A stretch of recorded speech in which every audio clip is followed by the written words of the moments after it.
YouTube channel सीकेआर kitchen में। मैं हूं चंद्रकांता राजपुरोहित, फिर हाजिर हूं एक नई रेसिपी के साथ। और आज हम बना रहे हैं जन्माष्टमी के उपलक्ष्य में मेवा पाक। तो आइए मेवा पाक बनाना शुरू करते हैं। तो ये कढ़ाई में मैंने थोड़ा सा घी ले लिया है। तो पहले हम घी में ड्राई फ्रूट को घी में भून के तैयार करेंगे। तो यहाँ मैंने ले लिया है, सबसे पहले हम गोंद को घी में फ्राई करते हैं। तो ये 2 टेबल स्पून मैंने गोंद ले लिया है। तो पहले घी को हल्का सा गर्म कर लेते हैं। यहाँ घी को बहुत ज्यादा तेज गर्म नहीं करना है, तेज गर्म होगा तो गोंद तुरंत ही जलना शुरू हो जाएगा। गोंद का अंदर तक घी में भुनना जरूरी है।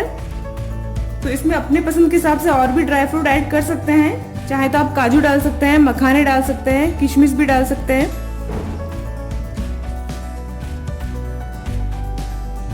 तो घी हमारा हल्का गर्म हो गया है। तो इसमें थोड़ा थोड़ा गोंद ऐड करेंगे हम एक साथ, बहुत ज्यादा नहीं ऐड करेंगे क्योंकि गोंद फूलता है। और मीडियम फ्लेम पर इसको लगातार चलते हुए भुनना है हमको।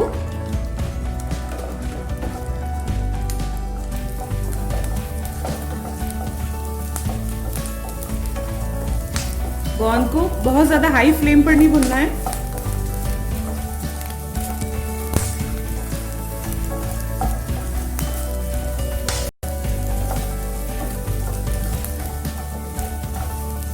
तो ये गोंद हमारा अच्छी तरीके से भुन गया है। गोंद को अच्छी तरीके से भुनना जरूरी है, वरना वो दांतों में चिपकना शुरू हो जाता है। तो अब इसे हम कढ़ाई से निकाल लेते हैं। इसी तरीके से बचा हुआ गोंद भी तल लेते हैं।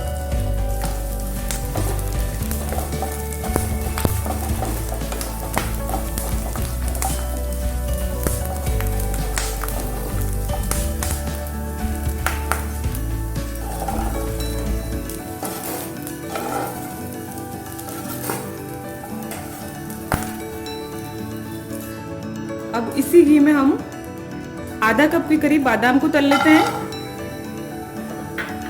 तो इसी तरीके से बिल्कुल मीडियम फ्लेम पर हमको इसको भुनना, इसको लगातार चलाते हुए हम भुनेंगे तब तक कि अच्छे से क्रिस्पी और हल्की सी ब्राउन ना होने शुरू हो जाए।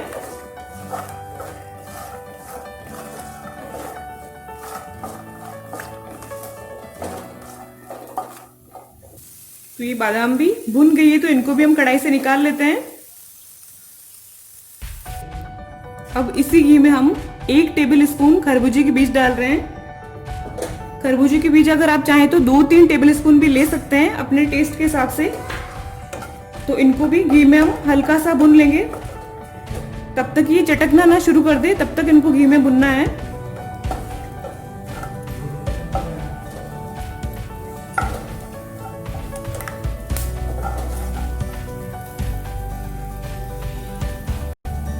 तो ये खरबूजे के बीज भुन गए हैं। तो अब इसमें हम डाल रहे हैं 2 टेबल स्पून खसखस। तो खसखस को भी हम 1-2 मिनट के लिए भून लेते हैं।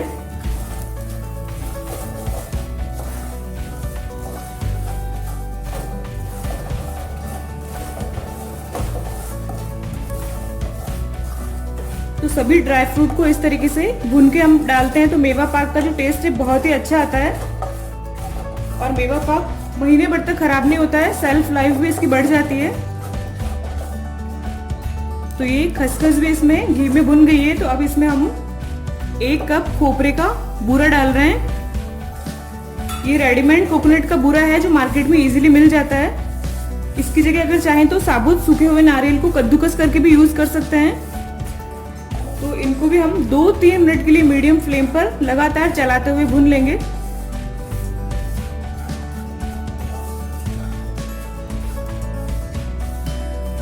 फ्लेम को मीडियम रखना है ताकि खोपरा बिल्कुल भी जलना नहीं चाहिए, कलर खोपरे का खराब नहीं होना चाहिए। तो ये खोपरा डालने के बाद में हमने 2-3 मिनट मीडियम फ्लेम पर भून लिया है। गैस को हमने ऑफ कर दिया है। दूसरे बर्तन में निकाल लेंगे ताकि फटाफट से ही ठंडा हो जाए मिक्सचर। तो ये सारे ड्राई फ्रूट हमारे बिल्कुल ठंडे हो गए हैं। तो अब इनको हम मोटा मोटा सा कूट के तैयार करेंगे। तो पहले ये गोंद हम मोटा मोटा सा कूट के तैयार कर लेते हैं। बहुत ही आसानी से ये तैयार हो जाते हैं। देखिए घी में तलने के बाद बिल्कुल ये एकदम बिखर जाता है गोंद।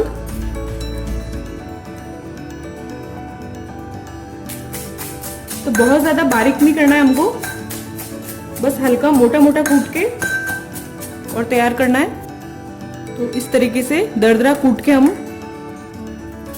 इस मिक्सचर में मिलाते जाएंगे। जो खोपरे का बूरा और मगज के बीज और खसखस को हमने जो भुन के रखा हुआ था, इसी में इनको हम शामिल कर देंगे। इसी तरीके से सारे जो है गोंद और बादाम को हम दरदरा कूट के तैयार कर लेते हैं, थोड़ा थोड़ा करके।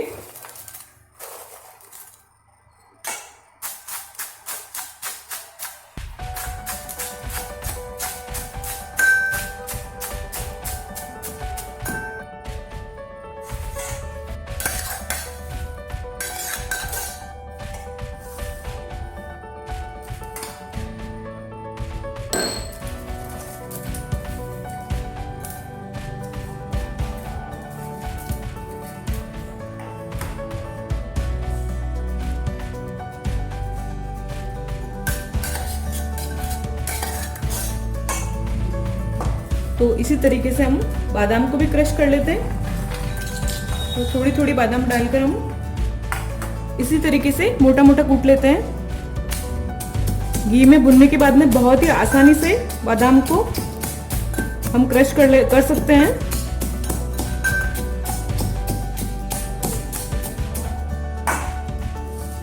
तो ये हमने दरदरी बादाम को भी कूट के तैयार कर लिया है। इस तरीके का हमको बादाम को कूटना है। इसी तरीके से थोड़ी थोड़ी करके हम सारी बादाम को कूट के तैयार कर लेते हैं। तो ये सारी बादाम को भी हमने कूट के इसमें मिक्स कर लिया है। तो ये हमारा मिक्सचर बिल्कुल तैयार है। तो अब हम चाशनी बना के तैयार करेंगे। तो चाशनी बनाने के लिए हमने 1 कप के करीब चीनी ले ली है। तो ये पूरा जो मिक्सचर है हमारा मेवा पाक बनाने का, वो 2 कप के करीब है। तो इससे आधी मात्रा में हम चीनी ले रहे हैं, यानी कि 2 कप मिश्रण है तो हमने यहाँ पे 1 कप चीनी ली है। आप ज्यादा मीठा खाते हैं तो थोड़ा सा चीनी को बढ़ा सकते हैं। तो 1 कप में हम आधा कप पानी ऐड कर लेंगे, यानी कि चीनी से आधी मात्रा में हमको पानी ऐड करना है। 1 कप चीनी में हमने आधा कप पानी डाल लिया है।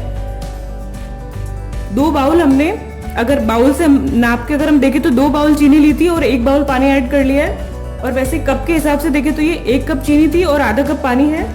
तो अब इसको हम गैस पे चढ़ा लेते हैं और 1 तार की हमको चाशनी बना के तैयार करनी है। तो ये कढ़ाई को हमने गैस पे चढ़ा लिया है। थोड़ा सा हम इसको हिलाते रहेंगे तब तक कि चीनी अच्छे तरीके से पानी में घुल ना जाए, क्योंकि कई बार क्या होता है कि चीनी तले में चिपकनी शुरू हो जाती है। और इसको बीच बीच में हिलाते हुए 1 तार की चाशनी बना के तैयार कर लेते हैं हम।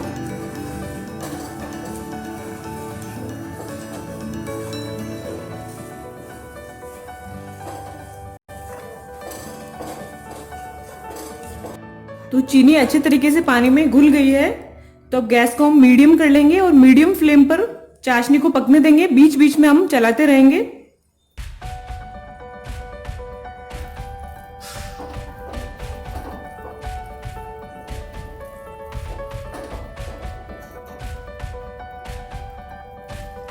तो ये हमारी चाशनी को पकते हुए 7 से 8 मिनट हो गए हैं लगभग। तो एक बार हम चेक करते हैं कि चाशनी में हमारा 1 तार हुआ है कि नहीं।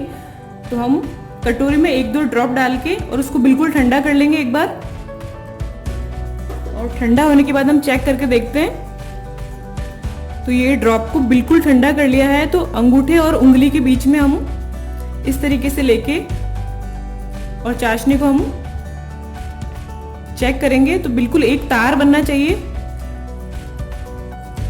देखिए चाशनी में तार तो बन रहा है, लेकिन थोड़ा सा तार पतला है, एकदम लंबा तार बनना चाहिए। तो थोड़ा सा 1-2 मिनट के लिए और पका लेते हैं।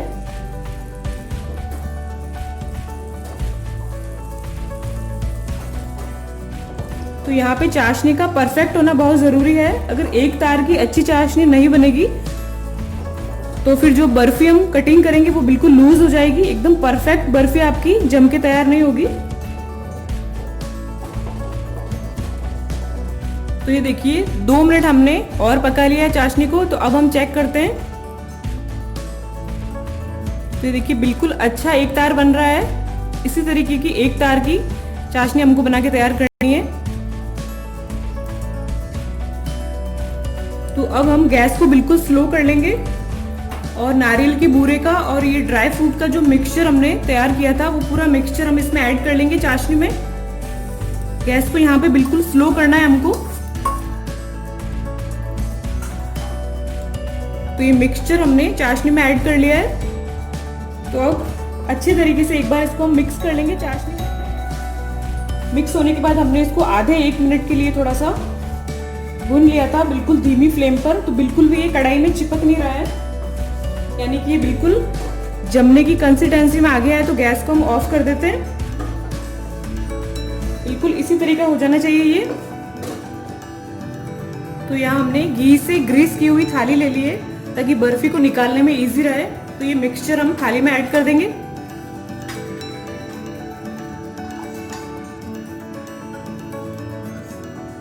बिल्कुल भी देखिए मिक्सचर कढ़ाई में चिपक नहीं रहा है। तो इस कंसिस्टेंसी में आए तभी हमको इसको जमाना है। तो इसको हम थाली में अच्छे तरीके से फैला के इसको जमा देते हैं। देखिए मिक्सचर काफी गर्म है, तो चम्मच की सहायता से इसको फैलाएंगे हम।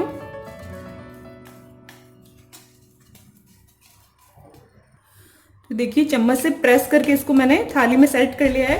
थोड़ा सा जो साइड से इसको फिनिशिंग दे देंगे हम।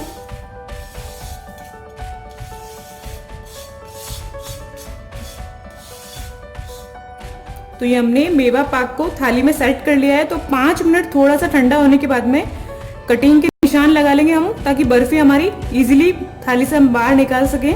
पूरा जमने के बाद हम कटिंग के निशान लगाते हैं तो बर्फी का शेप बिगड़ जाता है। तो ये 5 मिनट के बाद में हमने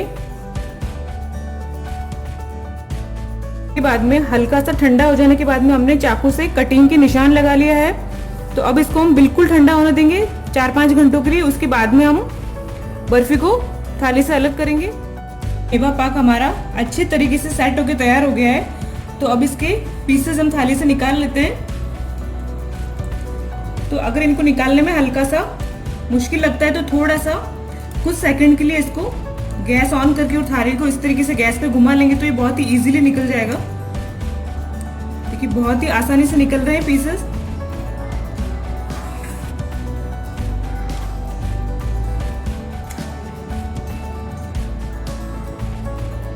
एकदम परफेक्ट हमारा बर्फी बनके निकल रही है।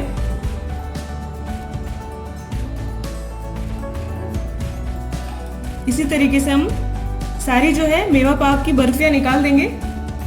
बहुत ही इजीली निकल जाता है अगर अच्छे तरीके से सेट है तो।